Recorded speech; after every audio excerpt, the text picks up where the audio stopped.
سبب وفاة فرح القاضي المؤثرة التونسية بأزمة قلبية أثناء رحلتها لإيطاليا، ولكن ما اكتشفه أهلها بعد وفاتها صدمهم أكتر من الوفاة.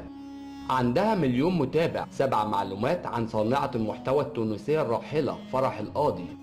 حالة من الحزن الشديد يعيشها الجمهور التونسي بعد وفاة صانعة المحتوى فرح القاضي أثر تعرضها لأزمة قلبية أثناء وجودها داخل جزيرة في إيطاليا.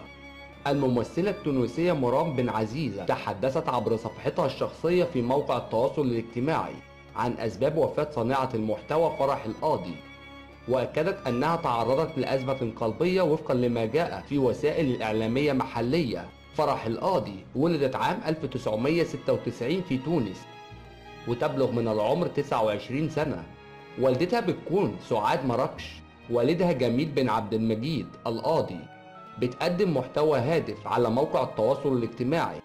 وآخر ما نشرته فرح القاضي قبل ساعات من رحيلها، نشرت صانعة المحتوى فرح القاضي مقطع فيديو بتهني متابعيها بمناسبة عيد الأضحى المبارك، متمنية السعادة والبهجة لهم، ولكنها سرعان ما رحلت وباتت التعليقات تنعي راحلها.